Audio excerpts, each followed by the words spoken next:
crowd of people followed Jesus, including many women, who mourned and lamented him.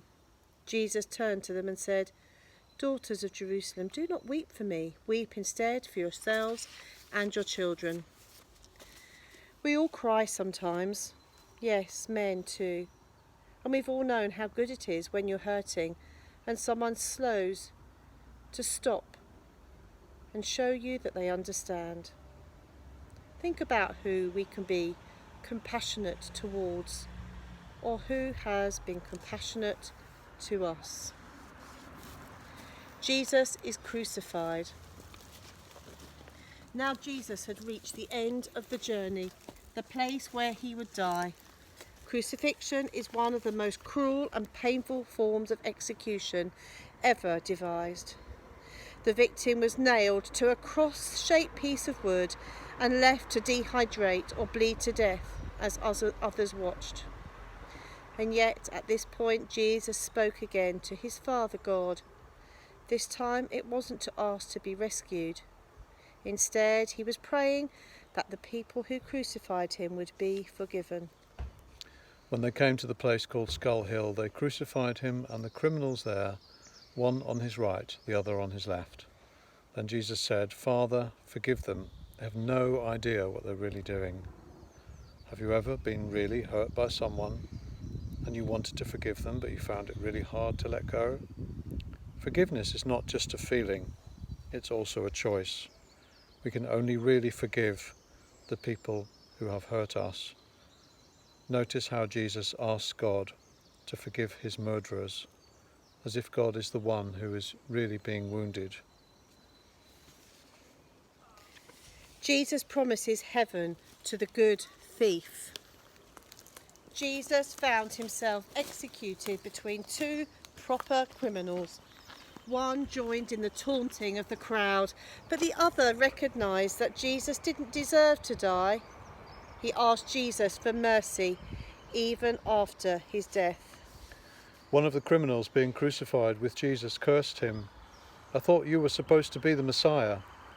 Save yourself then, and us too." But the other criminal told him off, saying, "Have you no fear of God? We're all in the same boat here, except we've been condemned justly. We've been sentenced for things we've done, but this man has done nothing criminal." Then he said, "Jesus, remember me when you come into your kingdom." Jesus replied to him, "Okay, I promise you, today you will be with me in heaven." We know about hopelessness, but we also know about hope. When Jesus talked about heaven, he was talking about the unshakable hope that God's plan for the world will come true. By promising the thief that he would be with him today, Jesus was indicating that there is hope beyond death, and that hope started there and then.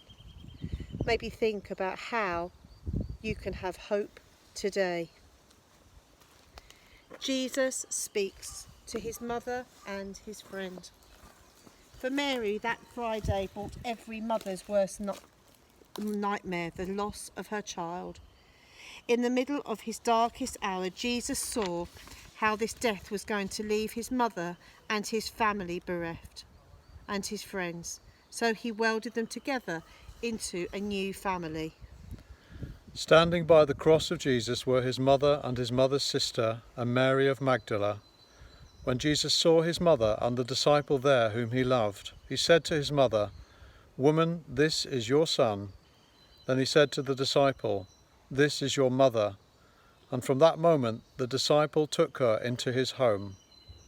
Love them or hate them, our families are the foundation of our lives. Just as every birth happens in the context of a family, so does every death. The loss of a family member changes everything. It affects far more than just the person who dies. Family, friends, colleagues and neighbours. We can't avoid loss. It's a huge part of family life. But we can open our families to include those who have lost the people closest to them.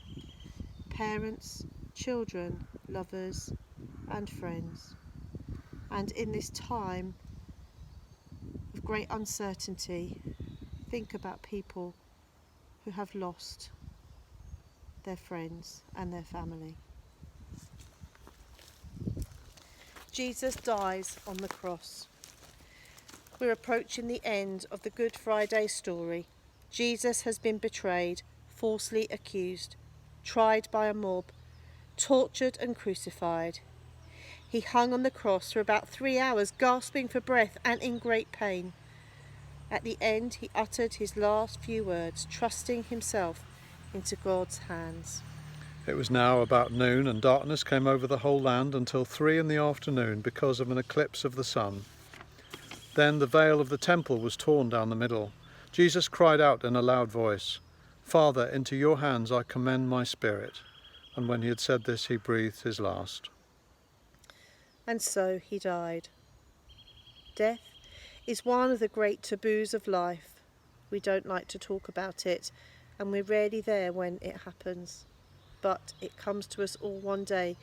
We can't avoid it. Death is a natural part of life. Jesus' body is placed in the tomb. It was Friday, and because of the Jewish law, Jesus' body would have been left until after the Sabbath before it could be properly prepared for burial. That would be tomorrow, a day that Jesus' friends and family could hardly bear to think about. Their thoughts were taken up with what had happened today and yesterday. In the meantime, a man called Joseph risked his own reputation to ensure that Jesus' body was taken down from the cross, wrapped in a shroud and placed in a tomb. When it was evening, a rich man from Arimathea named Joseph arrived. He was himself a disciple of Jesus. He went to Pilate and asked for the body of Jesus. Then Pilate ordered it to be handed over. Taking the body, Joseph wrapped it in clean linen and laid it in his new tomb that he had cut in the rock. Then he rolled a huge stone across the entrance to the tomb and left. If you are hoping for a happy ending, I'm sorry. That's the end of today's story. What a sad note to finish on. But don't think that the story of Good Friday ends in tragedy. There's more to come tomorrow. Tomorrow is a day of promise and hope. Tomorrow the followers of Jesus were going to see a miracle. That's the end of the story. At least that's what everybody thought. Jesus was dead and buried. But it wasn't the end.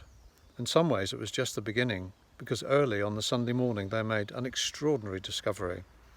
One that would change not only their own lives, but the whole world. Along with people all over the world, we will tell the next part of the story on Sunday morning. We hope you can join us then.